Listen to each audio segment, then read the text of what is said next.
주식은 개인이 절대 이길 수 없다, 이렇게 말해 주십니다.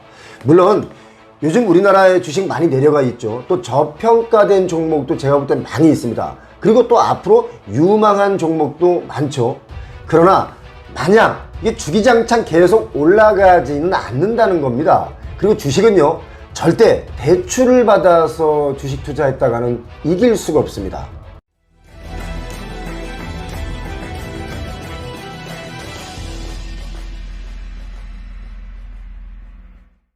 네, 요즘에는 부동산과 주식 때문에 마음이 아픈 사람들이 굉장히 많은데요.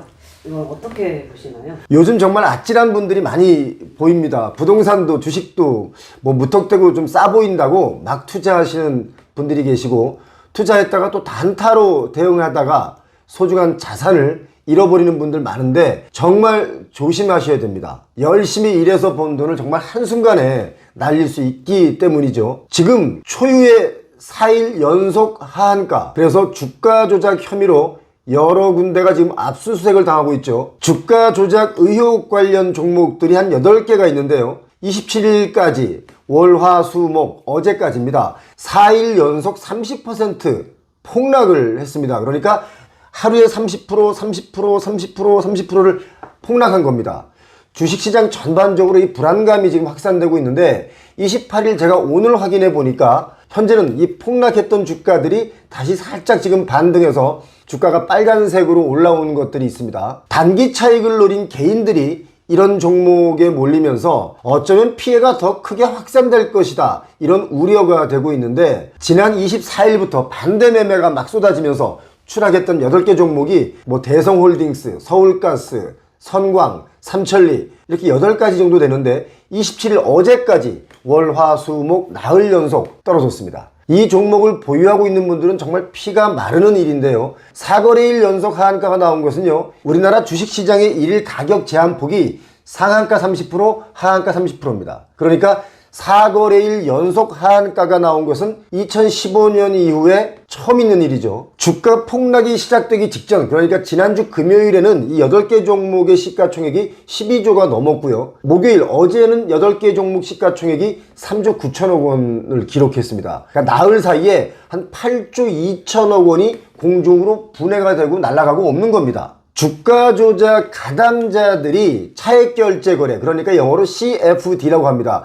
Contract for Difference라고 하는데 좀 어렵기 때문에 이거 굳이 모르셔도 괜찮습니다. 이것을 중개한 K증권사의 경우는 CFD 계좌에서만 2천억 원에 달하는 미수 채권이 발생한 겁니다. 그러니까 남들이 빚을 더 낸 거예요. 그런데요, 이게 지금 주가가 4거래일 동안 하한가를 맞아서 내려왔잖아요. 그리고 오늘 또 반등을 하고 있습니다. 중요한 건 2, 3년 전부터 급등했던 대성홀딩스, 서울가스, 선광 이런 것은요, 주가 조작 전에 가격대로 내려오지 않았습니다. 무슨 말이냐, 2020년 초에 8,000원대에 거래가 됐던 대성홀딩스가 13만원까지 돌파했죠. 그리고 최근 이 4일 만에 31,300원에 거래를 마쳤으니까, 좀 더 쉽게 제가 와닿게 설명을 드리면, 제 주머니에 한 130만원 정도가 있었는데 잠깐 이렇게 한눈 파는 사이에 이게 30만원이 된 겁니다. 예를 들어 1억 3천만원이 있다가 3천만원이 된 거잖아요. 그러니까 그만큼 돈이 다 날아가고 없는 겁니다. 자, 폭락했던 주가들이 다시 오늘은 반등해서 오르고 있는데요. 중요한 건 뭐냐면 2020년 초 대비 아직도 2~3배 정도 주가가 높은 상황에 놓여 있습니다. 그러니까 주가가 과도하게 높아졌다가 폭락을 한 것이라서 이 정도면 싼 거 아니야? 너무 급하게 내려간 거 아니야? 라고 하면서 개미들이 단타를 칠 요량으로 지금 사고 있다고 봐야 됩니다. 그런데 이런 건요, 부동산 시장하고 좀 비슷합니다. 과도하게 올랐다가 하락하니까 착시 현상으로 부동산이 싸 보이는 경우가 있죠. 여러분 한번 생각해 보시기 바랍니다. 주식하시는 분들은 특히 더 귀를 좀 기울여 주시기 바라고요. 또 어차피 어디엔가 투자를 해야 하는 분들이 많이 계신데, 주식 투자를 고려하시는 분들이라면 좀 더 잘 들어주시기 바랍니다. 서울가스, 대성홀딩스와 같이 도시가스 사업을 하고, 그리고 실적 규모도 좀 비슷한 인천도시가스, 경동도시가스가 있지 않습니까? 이 보면 시가총액이 여기는 한 1,100억에서 1,300억 정도인데요. 서울가스나 대성홀딩스의 시가총액은 지금 현재도 5천억 원이 넘습니다. 4거래일 연속 30%씩 매일 하락을 했는데도 지금도 시가총액이 5천억이 넘고 아마 오늘 장을 마감하면 얼마에 마감할지 모르겠지만 그래도 5천억이 넘습니다. 그러니까 주가가 비슷한 업종의 타 종목에 비해서 여지없이 높기 때문에 지금 가격보다 더 하락해도 사실은 이상하지 않은 상황인데 오늘 이게 반등하고 있다는 거죠. 위험하다는 뜻입니다. 제가 어제 체크를 해보니까 8개 종목의 개미들이 많이 매수를 했는데 그 규모가요 1800억대가 넘습니다. 삼천리가 한 540억, 다우데이터가 380억, 하림지주가 한 290억 원 정도로 순매수 상위 종목이 올라갔는데 삼천리와 하림지주의 경우는 총 거래 대금이 한 8천억, 4천억 원이 훨씬 넘었습니다. 그리고 오늘 28일에도 엄청난 거래량이 종목마다 터지면서 정말 개미들이 줍줍하고 있는데 과연 다음 주는 어떻게 될까요? 주가가. 주식은요 바닥인 줄 알았는데 지하가 또 있습니다. 뭐 지하 10층, 지하 100층 이런 얘기 많이 들어보셨죠? 지금 바닥이라고 생각했는데 바닥이 아닐 수 있다는 거잖아요. 사실 뭐 저도 예전에 주식을 하면서 상패도 여러 번 당해봤고 실패도 해보고 또 어떨 때는 많은 이익도 좀 본 적이 있는데요. 주식은 매도를 해서 증권 계좌에 그 돈을 놔두는 게 아니라 내 계좌로 현금을 가져왔을 때 그때가 내 돈입니다. 아파트도 마찬가지죠.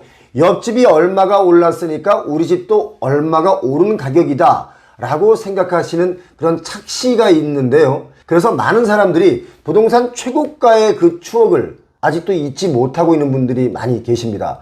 중요한 것은 주식이나 아파트나 오르고 내리고 내리고 오른다는 것이죠. 주식이든 아파트든 작전 세력에 말리면 이 컴퓨터상의 숫자로는 분명히 돈을 좀 번 것 같은데 나중에 보면은 결국 돈을 잃는 경우가 허다합니다. 오죽하면 제가 아주 잘 아는 그 대형 증권사 사장님께서 저에게 그런 말씀을 해주십니다. 주식은 개인이 절대 이길 수 없다. 이렇게 말해 주십니다. 물론 요즘 우리나라에 주식 많이 내려가 있죠. 또 저평가된 종목도 제가 볼 땐 많이 있습니다. 그리고 또 앞으로 유망한 종목도 많죠.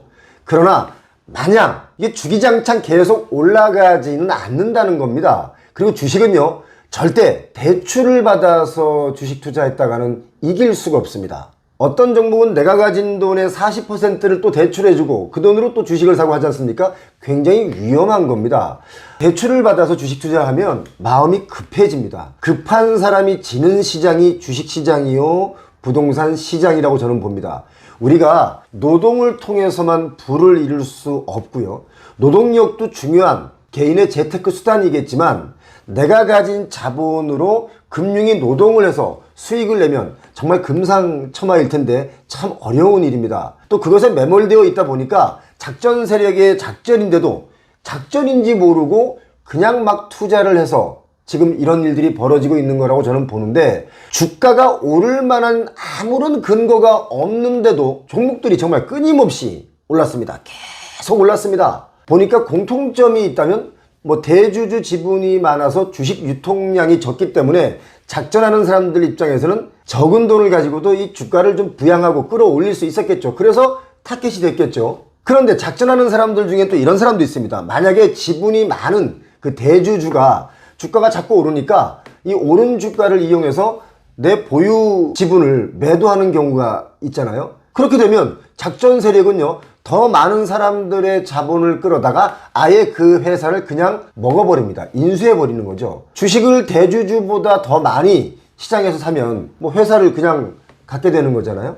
얼마 전에 SM엔터테인먼트도 시장에서 지분 확보 싸움이 있었습니다. 물론 뭐 결론은 카카오가 이겼죠. 자, 우리 주변에 조심해야 할 게 있는데요. 주식을 권해주고 종목을 찍어준다는 분들이 참 많이 있습니다. 이거 굉장히 어려운 일이거든요. 그렇게 어려운 일을 자기가 뭘 많이 안다고 종목을 찍어주고 투자를 대신해 주겠다고 하는 분들이 있습니다. 이런 분들 정말 조심하시기 바랍니다. 그분들 계좌를 딱 까보면요 깡통인 분들이 많습니다. 그리고 또 특히 유명한 사람, 재벌이랄지 뭐 학식이 좀 있는 사람이랄지 이런 분들의 이름을 팔면서 아 그분들도 투자했어요 이런 거 조심하셔야 됩니다. 왠지 사회적으로 나보다 지명도가 좀 더 있거나 사회적 지위가 나보다 높은 사람이 투자했다라고 하면 그 사람들이 바보가 아닐 텐데 그분들도 투자를 한 거라면 그나마 좀 믿을만하네 하게 만드는 그런 심리를 이용하는 경우가 사기꾼들은 많이 있습니다. 물론 주식 추천하는 분들 중에는 능력이 있는 분들도 있겠죠. 정석대로 법대로 증권을 추천하는 분들도 있지만 흔한 말로 야매로 하는 분들 참 많습니다. 책임도 안 지고요. 나중에 전화하면 연락도 안 됩니다. 자, 주식이든 부동산이든 일단 내가 공부를 하지 않으면 정보가 들어와도 이게 뭐가 뭔지 모를 때가 많죠. 그렇기 때문에 반드시 투자를 하시려거든 아주 기초적인 것은 본인이 공부를 조금 하셔야 됩니다. 표용호TV는 여러분께 돈을 벌게 해주는 정보도 물론 있겠지만 반대로 실수를 줄여주는 것도 투자를 하는 것보다 중요할 수 있기 때문에 앞으로도 데이터에 의해서 같이 공부하면서 성장해 나갔으면 참 좋겠습니다. 그런 의미로 제가 21년에 집 사지 말라고 했던 분들, 집을 안 사신 분들이 상당수가 있습니다. 그분들이 고맙다는 메일을 참 많이 보내오시는데요. 그분들의 말씀에 조금 힘이 납니다. 그리고 요즘은 또 어떤 질문들이 많냐면 이런 부동산이 낫습니까? 여기 부동산이 낫습니까? 저기 아파트는 어떻습니까? 어디 사면 좋은지에 대한 질문들이 많이 들어오고 있는데 표용호TV 구독하시면 천천히 같이 공유하겠습니다. 표용호TV 영상 보시고 그냥 나가지 마시고 꼭 구독해 주시고요. 좋아요, 알림 설정 해주시면 더욱더 열심히 하겠습니다. 고맙습니다.